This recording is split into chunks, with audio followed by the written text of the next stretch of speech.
Welcome to நிறங்கள் media channel.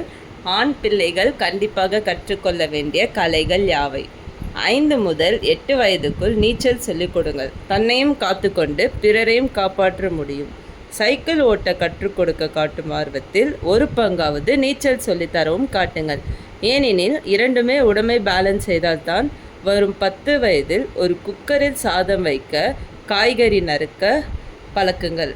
பின்பு மெல்ல மெல்ல 1 பாட் 1 ஷாட் சமையல் முறையை பரிச்சயப்படுத்துங்கள். சிம்பிளாக ஒரு கலந்த சாதம், தேங்காய், எலும்பிச்சை, வெஜ் ரைஸ், தக்காளி சாதம் செய்யும் சமையல் முறைதான் இது. பிரெட் ஆம்லெட் போட சொல்லிக் கொடுங்கள். கையில் பிங்க் நிற 2000 ரூபாய் நோட்டுகளே பச்சை வர்ண டாலர்களோ கத்தையாக இருந்தாலும் சில இடங்களில் ரொட்டி தவிர எதுவும் கிடைக்காது. தான் சாப்பிட்ட தட்டை சுத்தம் செய்யும் பழக்கத்தை ஏற்படுத்துங்கள். அதுக்கு நீங்கள் முதலில் உங்கள் தட்டை கழுவணும். சமைத்த பாத்திரங்களையும் கழுவ சொல்லி கொடுத்தால் போனஸ் பையன் எதிர்காலத்தில் நல்ல பொறுமைசாலியாக திகழ்வான். பையனின் மேட்ரிமோனி பக்கத்தில் உள்ள இன்ன பிற தகுதிகள் என்ற இடத்தில் சமைக்க தெரியும், பாத்திரம் கழுவும் தெரியும் என்று நிரப்பியிருந்தால் இப்போவே பெண்ணை பெற்றவர்கள் தான் நீ என்று போட்டி போட்டுக்கொண்டு சம்பந்தம் பேச வருகிறார்களாம். இன்னும் 10 வருடம் கழித்து சொல்லவே வேண்டாம். ஒளிமயமான எதிர்காலம் என் உள்ளத்தில் தெரிகிறது என்று உங்கள் மகன் பாடுவார். அப்பா அம்மாவுக்கு மாதம் மாதம் பணம் கொல்லைப்புற வேப்ப மரத்தில் காய்க்கவில்லை என்று தெரியப்படுத்துங்கள். 15 வயதில் அவர் தனியாக சேமிக்க வழி செய்யுங்கள். வாசித்தல் பழக்கத்தை ஏற்படுத்துங்கள். முடிந்தால் வீட்டில் ஒரு நூலகம் அமைக்க உதவுங்கள்.